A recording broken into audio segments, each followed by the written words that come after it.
অর্থনৈতিক প্রবৃদ্ধি বলতে কী বুঝো? চলুন প্রশ্নটি আমরা পড়তে থাকি এবং শুনতে থাকি। অর্থনৈতিক প্রবৃদ্ধি বলতে সামাজিক ও অর্থনৈতিক কাঠামোর কোনো পরিবর্তন ছাড়াই প্রকৃত আয়ের সাথে প্রকৃত মাথাপিছু আয়ের বৃদ্ধিকে বুঝিয়ে থাকে। অর্থনৈতিক প্রবৃদ্ধির দ্বারা শুধুমাত্র জাতীয় আয়ের পরিমাণগত পরিবর্তন ঘটে, উৎপাদন কাঠামোর কোনরূপ গুণগত পরিবর্তন হয় না।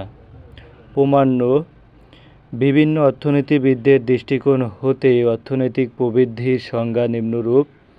মিসেস হিক্স এর মতে অর্থনৈতিক প্রবৃদ্ধি বলতে অধিক উৎপাদনকে বোঝায়।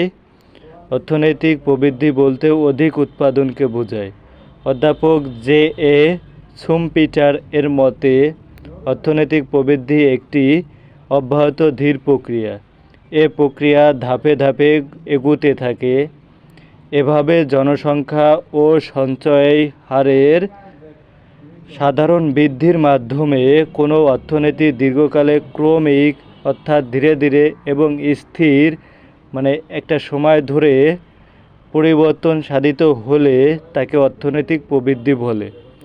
মিল্টন ফ্রিডম্যানের মতে কোনরূপ কাঠামোগত পরিবর্তন ছাড়াই এক বা একাধিক ক্ষেত্রে অর্থনৈতিক প্রসার ঘটলে তাকে অর্থনৈতিক প্রবৃদ্ধি বলে।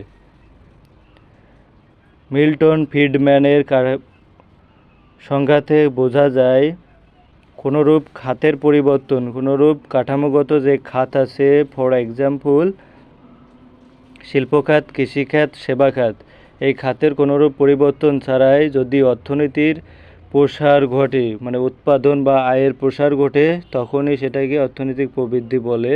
এটাই বুঝিয়েছেন মিল্টন ফ্রিডম্যানের সঙ্গে।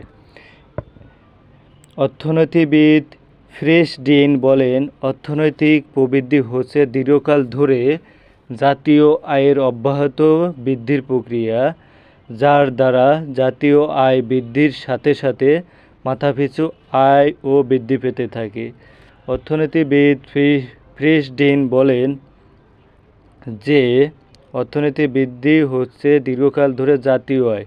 একটা দেশের সমগ্র জনসংখ্যা দ্বারা যে উৎপাদন হয় তার মূল্যই হচ্ছে সামগ্রিক জাতীয় আয়, অব্যাহত বৃদ্ধি থাকে। এটা ফর এক্সাম্পল এই প্রথম বছরে 115 কোটি টাকার উৎপাদন হলো, এরপরে বছর 120 কোটি, এরপরে 125 কোটি, এরপরে 130 কোটি। এটা হচ্ছে অব্যাহত বৃদ্ধির প্রক্রিয়া, যার দ্বারা জাতীয় আয় বৃদ্ধি পায়।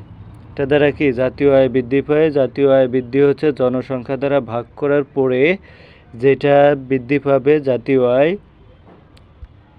অর্থাৎ মাথাপিছু আয়ও বৃদ্ধি পাবে। জাতীয় আয় বৃদ্ধি পাওয়ার মানে হচ্ছে জনসংখ্যা যদি সেই হারে বৃদ্ধি না পায় তাহলে মাথাপিছু আয়ও বৃদ্ধি পাবে, তো বৃদ্ধি পেতে পারে। সেটাই অর্থনীতিবিদ ফ্রিশডিন বলেছেন। এরপরে উপসংহারে বলা হচ্ছে, সার্বিক আলোচনা হতে বলা যায় যে কোনো নির্দিষ্ট সময়ের ব্যবধানে একটি দেশের আর্থসামাজিক কাঠামোর